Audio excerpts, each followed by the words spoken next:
큰 은혜 받으시기 바랍니다. 우리 축복하며 인사하겠습니다. 이 시간 본문을 바탕으로 불안이 아닌 평안의 지배를 받으라 라는 제목으로 하나님 말씀 증거하겠습니다. 저는 지난 두 번에 걸쳐서 동일한 설교의 제목으로 말씀을 전했습니다. 항상 불안한 당신에게 라는 제목으로 말씀을 두 차례 전했습니다. 제 마음 가운데 목회를 하면서 우리 교회뿐만이 아니라 신앙생활을 하면서 참 그런 경우를 보게 되면 안타까웠더랬습니다. 많은 사람들이 교회를 왔다 갔다 출입을 열심히 하는데, 출석을 열심히 하는데 막상 삶 속에서 이 불안감을 떨쳐내지 못하고 늘 불안해하며 살아가는 모습이 너무나 안타까운 생각이 들었습니다. 물론 저도 불안해할 때가 왜 없겠습니까? 하지만 불안한 마음이 드는 것과 항상 불안의 지배를 받는 것은 엄연히 다른 문제입니다.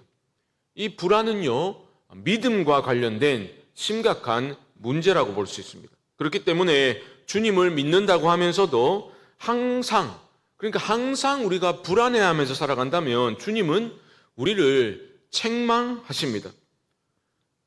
주님은 제자들을 책망하셨지요. 풍랑이는 바다에서 배 위에서 두려워 떠는 자들을 향해서, 제자들을 향해서 주님 뭐라 하셨습니까? 어찌하여 두려워하느냐, 믿음이 작은 자들아, 책망하셨습니다.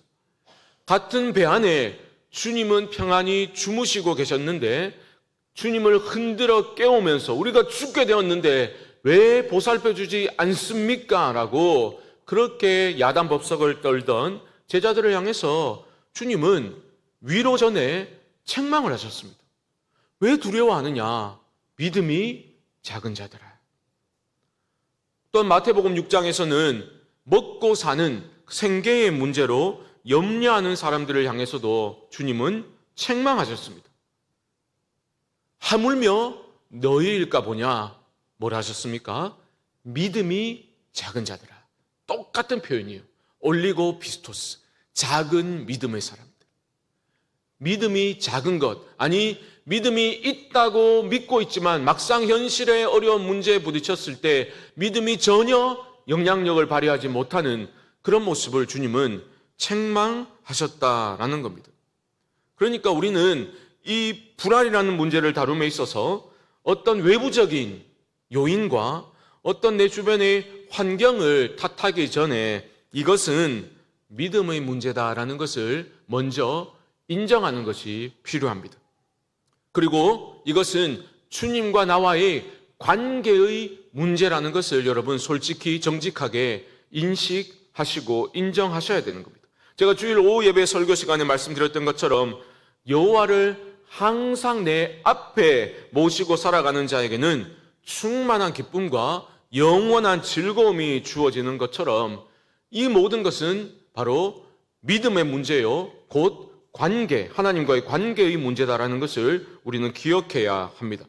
오늘 본문은 평안이라는 주제와 관련해서 여러분 여러 번 들어보셨을 우리에게 아주 익숙한 그러한 말씀입니다. 하지만 저는 이것을 보통 우리는 6절과 7절을 집중해서 아무것도 염려하지 말고 감사함으로 기도하면 평안이 임한다, 이런 식으로 좀 생각하고 적용하기 쉽지만 물론 그것은 너무나 소중한 중요한 적용이지만 좀 더 넓혀서 이 본문을 살펴보고자 하는 것입니다.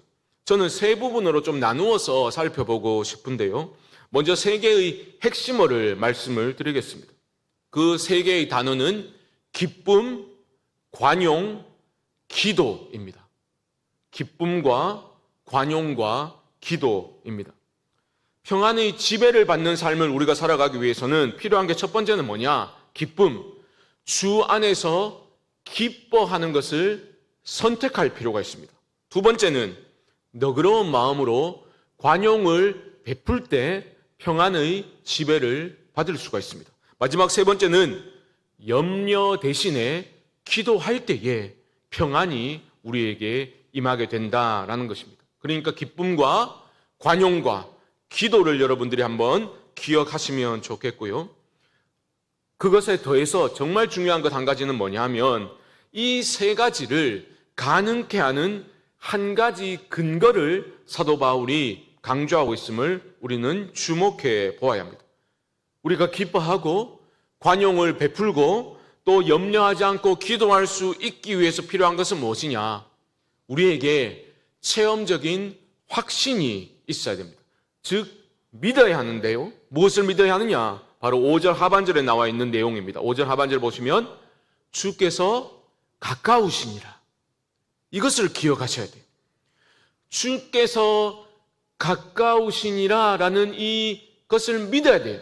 이 믿음의 토대 위에서 우리는 기뻐할 수 있고 관용을 베풀 수 있고 기도할 수 있다라는 겁니다. 그러니까 우리가 먼저 확인해 봐야 될 점은 무엇이겠습니까? 바울이 말한 주께서 가까우시니라 이 말이 의미하는 바가 무엇인지를 살펴봐야 되겠죠. 그리고 이것이 어떻게 기쁨과 관용과 기도로 연결될 수 있는지를 또한 우리는 확인해 보아야 할 것입니다. 먼저 그러면 주께서 가까우시니라 이 말씀이 뜻하는 바는 무엇입니까? 두 가지 의미가 있습니다. 첫째, 주께서 가까우시니라 이 말씀은 바로 주님의 현재적 임재에 대한 확신입니다. 무슨 말이냐면 지금 주님 내 곁에 계십니다라는 것을 믿는다라는 의미입니다.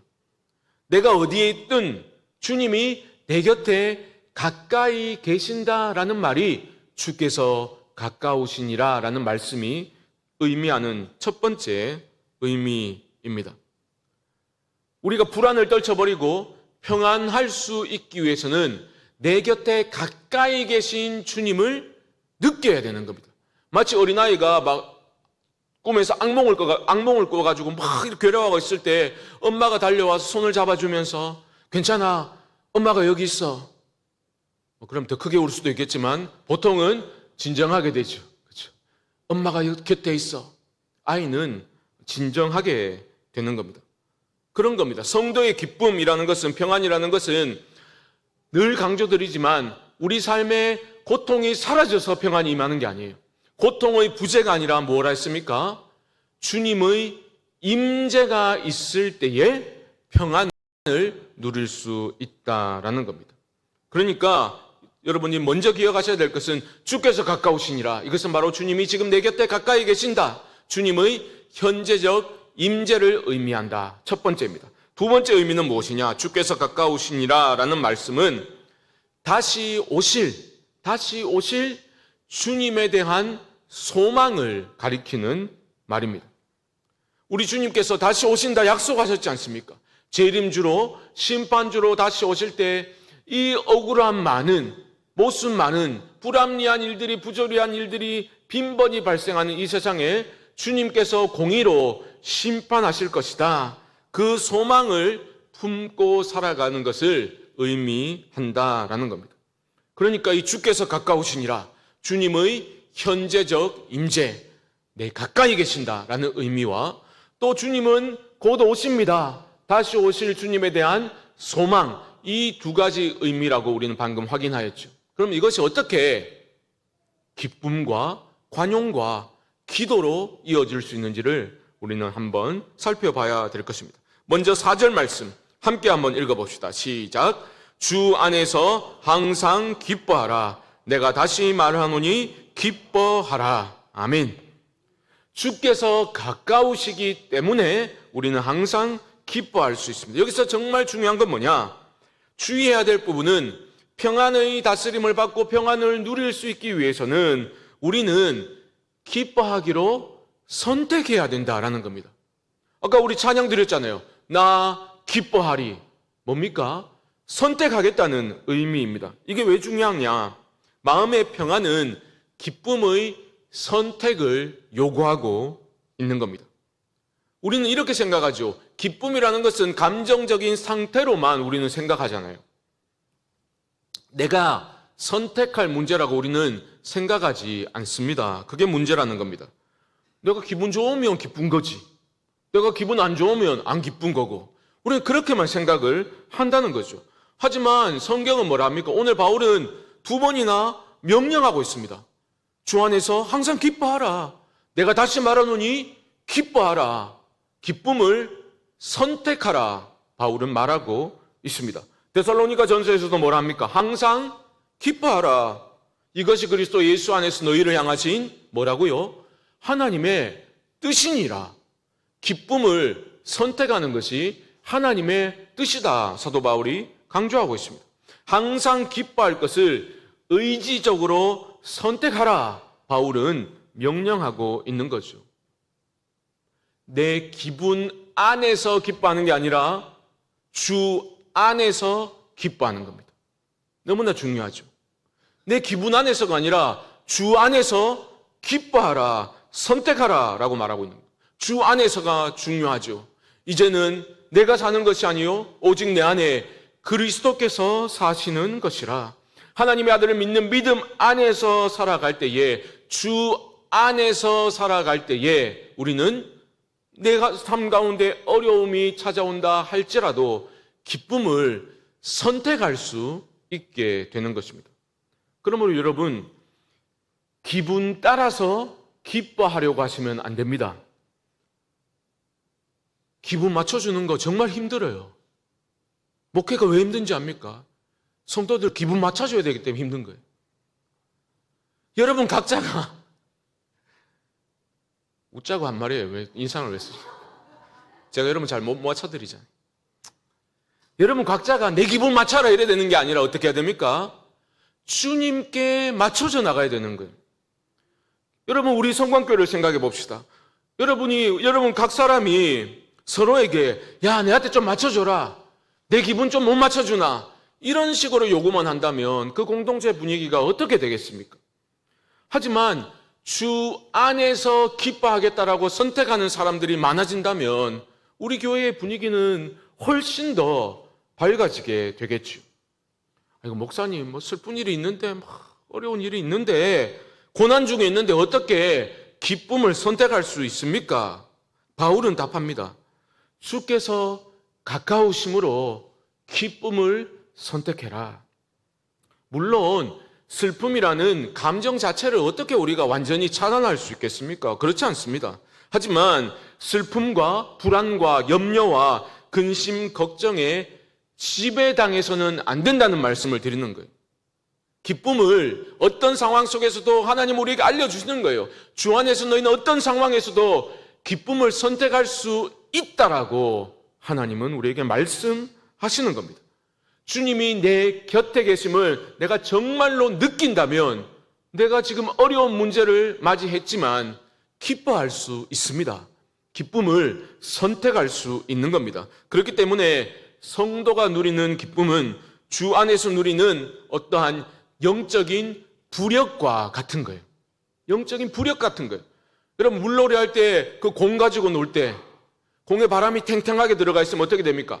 물속에 힘을 줘서 넣으면 잠깐 잠길 수는 있죠. 하지만 어떻게 됩니까? 금세 튕겨져 오르지 않습니까? 수면 위로 올라오는 거예요. 그것이 기쁨입니다.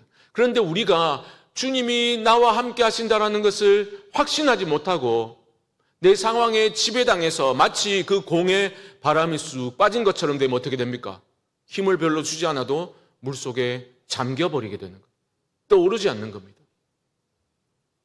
성도의 기쁨이라는 것은 그래서 어떤 영적인 부력이라고 그렇게 설명하기도 하는 겁니다. 다시 떠올라야 되는 거예요. 주 안에서 내가 있음을, 주님 내 곁에 있음을 확신하면서 성경에 기록된 그 말씀을 나를 향해서 선포하면서 주님이 나와 함께 하신다는 것을 자신에게 선포할 때에 우리는 그 상황에 얽매이지 아니하고 기쁨을 선택할 수 있게 되는 겁니다. 재림의 소망은 어떻습니까? 재림의 소망은 우리가 이 땅의 문제에 완전히 매몰되지 않도록 우리를 건져내 주지요. 주님 곧 오신다. 현실 도피적인 신앙을 말하는 것이 아니라 지금 이 문제가 영원한 문제가 아니라는 것을 떨어져서 바라볼 수 있는 여유를 우리에게 허락해 준다라는 거죠.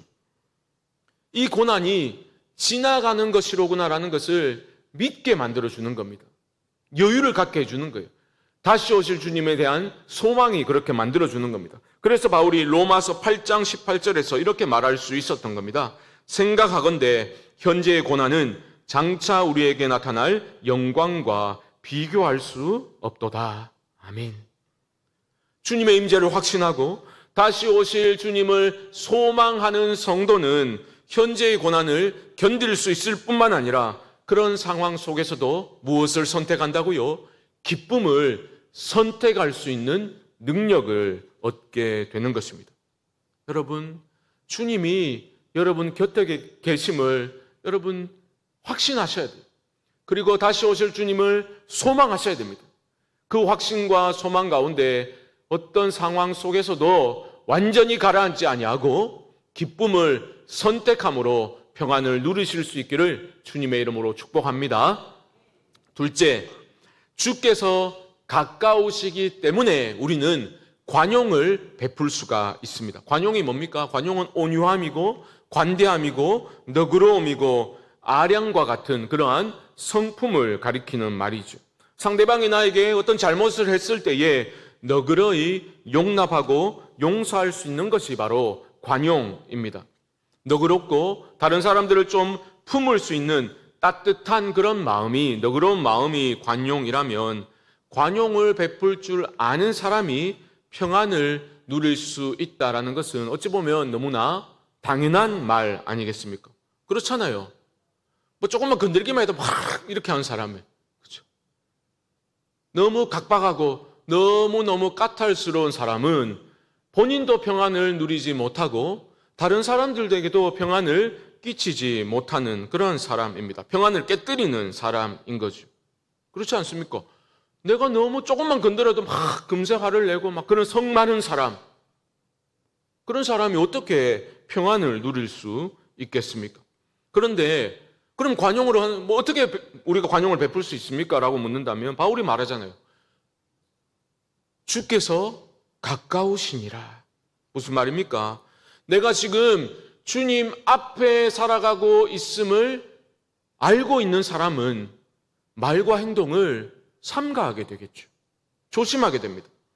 그리고 주께서 가까우시니라, 주님의 재림을 소망하며 살아가는 사람들은 교회 안에서 신앙생활 함께 하다가 꼭 뭐 맨날 좋은 일만 있겠습니까? 뭐 오해를 할 수도 있고 내 마음과 좀 다른 일들, 좀 불편하게 만드는 일이 발생할 수도 있지요. 그런 어려움이 좀 생기더라도 어떻게 할 수 있다는 겁니까? 아이고, 이게 뭐라고?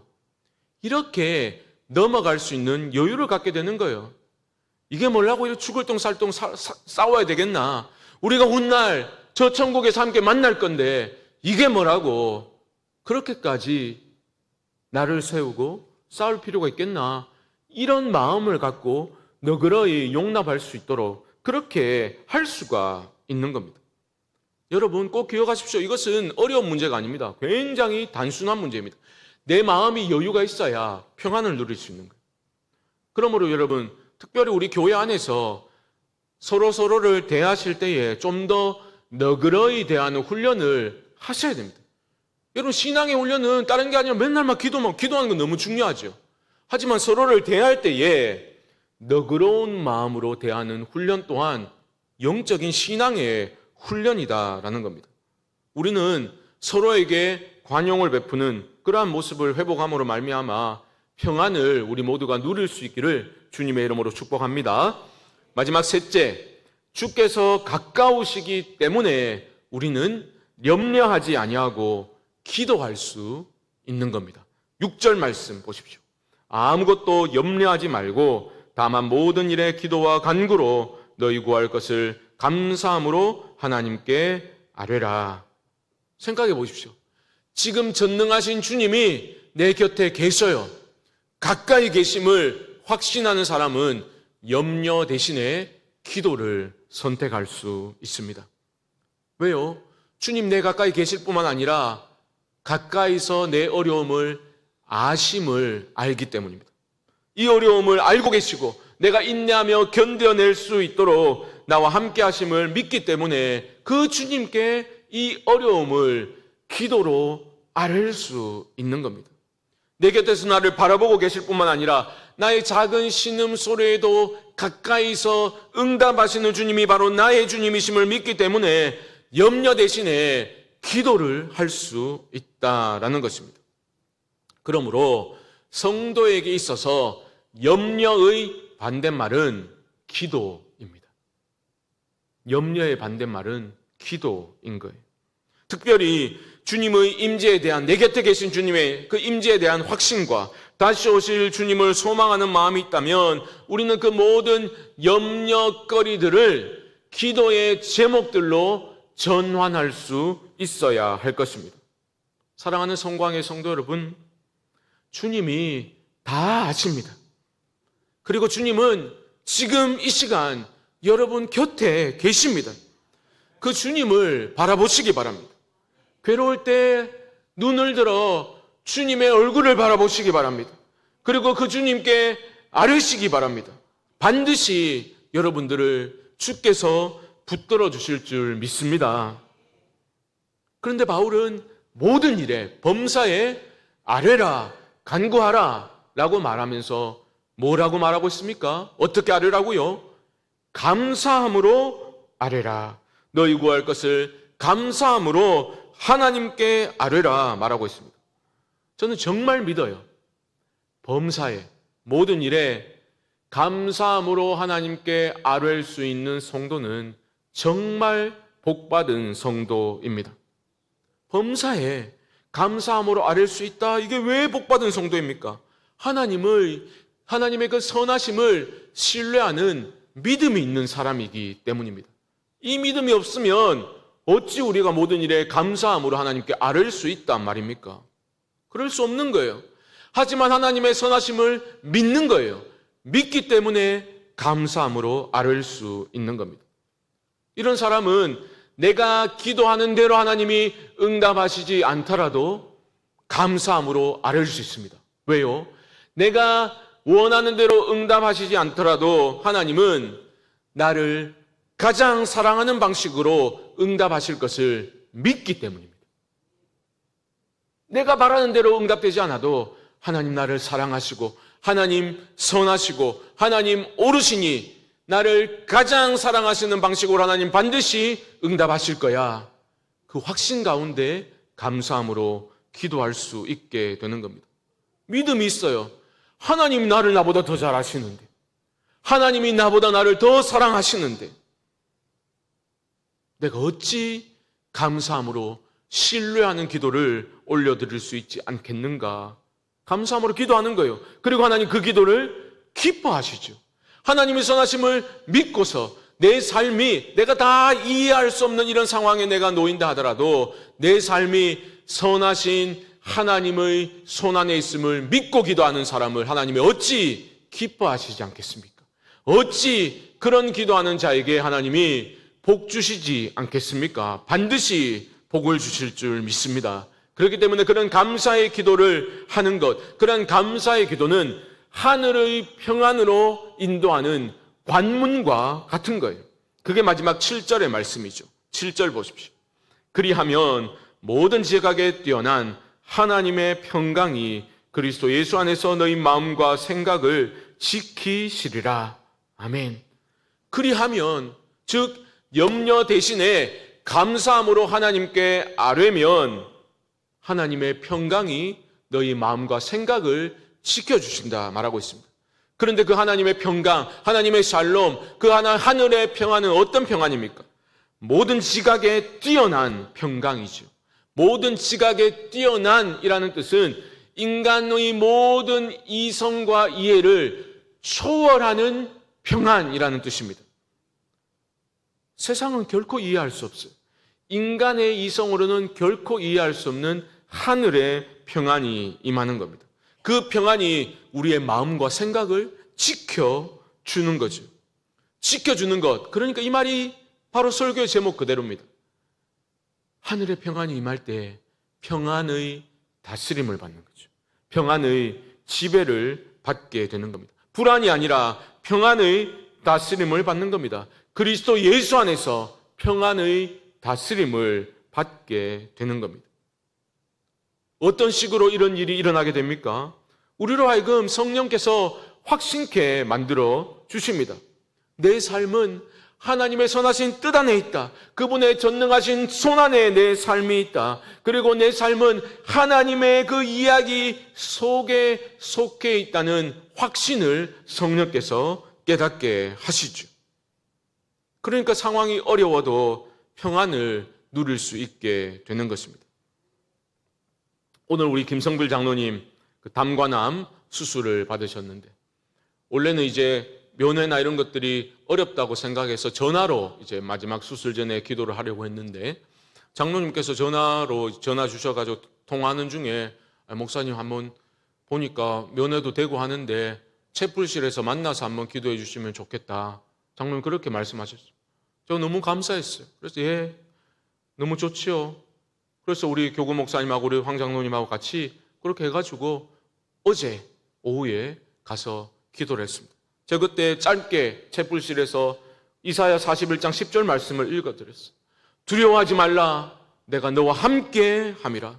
놀라지 말라, 나는 내 하나님이 됨이라. 내가 너를 굳세게 하리라. 참으로 너를 도와주리라. 참으로 나의 의로운 손으로 너를 붙들리라.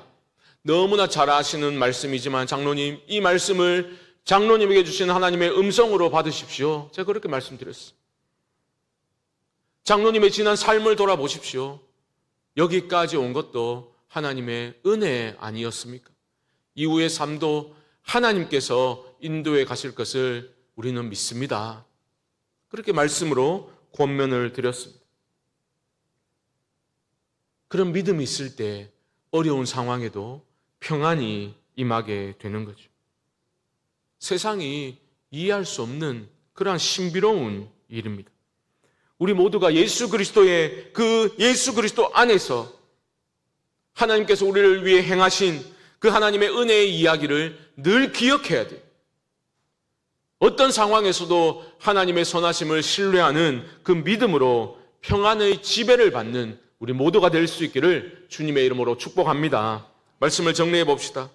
질문 드려볼게요. 여러분, 요즘 여러분 마음에 가장 크게 자리 잡고 있는 염려는 무엇입니까? 여러분 정말 불안하게 만드는 요소는 무엇입니까? 요즘 염려 불안 때문에 정말 기분이 별로입니까? 여러분, 무엇보다 주께서 가까우시니라, 이 말씀을 잊지 마십시오. 기억하십시오. 어떤 상황 속에서도 내 곁에 계시고 나를 붙들고 계신 주님께 여러분의 시선을 고정하실 수 있기를 바랍니다.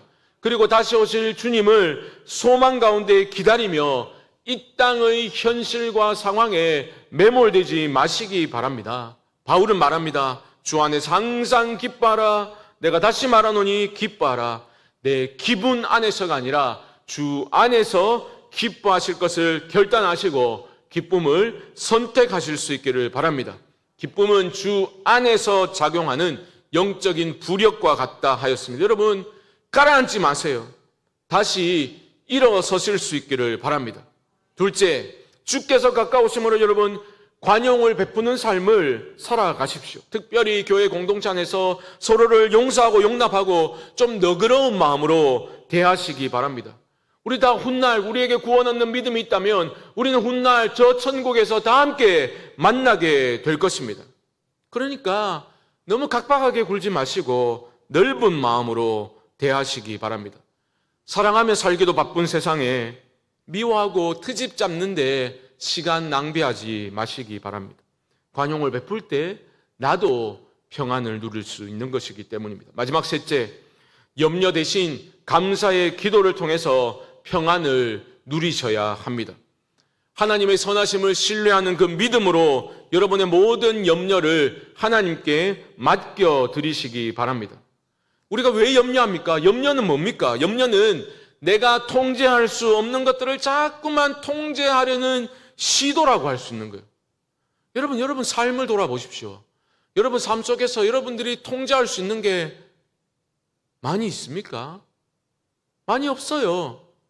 많이 있다고 생각해도 통제할 수 없는 그 작은 것들이, 적은 것들이 우리의 삶을 완전히 뒤흔들어 놓죠. 그 염려할 게 아니에요. 통제할 수 없는 것들을 통제하려고 시도하지 마십시오. 기도는 무엇입니까? 그 모든 것들을 통제하려는 것이 아니라 하나님께 맡겨드리는 거예요. 맡겨드리는 믿음의 행위가 기도입니다. 먹고 사는 문제로 생계 걱정하고 있는 그 염려하는 것을 바라보면서 주님 뭐라 하셨습니까? 야, 그거는 이방인들은 하는 짓이야. 이방인들이 하는 짓이야. 책망하셨습니다. 하물며 너희일까 보냐 믿음이 작은 자들아 책망하셨습니다. 산상수훈의 이 말씀 한 절로 잘 요약한 게 바로 베드로전서 5장 7절 말씀입니다. 함께 읽어봅시다. 시작. 너희 염려를 다 주께 맡기라. 이는 그가 너희를 돌보심이라. 하늘나는 새를 보라. 들의 백합발을 보라. 아무것도 안 했는데 하늘아버지가 먹이시고 입히시는데 하물며 너희일까 보냐. 이 말씀이에요. 너희 염려를 다 주께 맡기라. 이는 그가 너희를 돌보심이라. 이 말씀을 직역하면 이렇습니다. 들어보십시오. 당신의 모든 염려를 다 그분에게 던지십시오. 왜냐하면 당신에 대해 신경 쓰는 것은 그분의 일이기 때문입니다. 하나님이 돌보시는 것. 기도는 나의 모든 그 염려를 하나님께 던지는 겁니다. 내 삶 전체를 하나님께 던지는 거예요. 완전히 맡겨드리는 거예요. 제가 아주 어릴 때에 학교 들어가기 전인지 후인지도 잘 기억이 안 나요. 제가 아주 어릴 때에 저희 아버지가 무슨 기분이 좋으셨던지 야구 빠따, 야구 배트하고 글러브하고 공을 선물로 사주셨어요. 그리고 저를 데리고 이제 학교 운동장에 가가지고 이제 캐치볼을 했던 그런 기억이 나더라고요. 뭐 던지는 얘기 나오니까 그 기억이 나더라고요. 동네 애들하고 놀 때와 야구할 때와는 느낄 수 없는 어떤 그 든든함이 느껴지더라고요. 야, 아들, 네 마음대로 던져봐. 마음대로 던져도 물론 놓칠 때도 있었지만 얼마나 든든했던지 몰라요. 육신의 아버지도 자녀들을 너무 사랑하죠. 잘 돌보아 주기를 원하지만 던진 공을 놓칠 때도 간혹 있습니다. 하지만 하늘 아버지는 결코 놓치는 법이 없습니다. 내가 볼 때 놓친 것 같지요. 하지만 지나고 보면 그게 놓친 게 아닌 거예요. 신비로운 일이죠. 그러므로 염려를 여러분 만지작거리고 꼭 쥐고 그렇게 살 것이 아니라 감사함으로 하늘 아버지께 던져야 돼요. 맡기셔야 돼요. 그게 뭐라고요? 감사함으로 아뢰는 겁니다. 기도하는 겁니다. 바로 그때에 세상이 이해할 수 없는 하늘의 평안의 다스림을 받게 되실 겁니다. 여러분, 주님이 여러분을 돌보십니다. 그게 주님의 일이에요. 우리를 신경 쓰는 게 하나님의 일이라고요. 우리 모두의 삶은 주님의 손안에 있음을 여러분 기억하시기 바랍니다. 여러분, 자녀들 마음대로 안 되죠. 자녀들에 대한 염려 리스트, 오늘 말씀을 통해서 여러분 이렇게 한번 적용해 보시면 어떻겠습니까? 아이고, 생각만 하면 한숨만 푹푹 나오고 염려거리들이 리스트가 쫙 뽑히는데 그 염려 리스트를 내가 정한 시간을 5분만 투자해가지고 염려 리스트를 기도 제목의 리스트로 변환해서 하나님 앞에 그냥 아뢰 보십시오. 기도해 보십시오. 여러분 삶에 놀라운 변화가 일어나게 될 줄 믿습니다.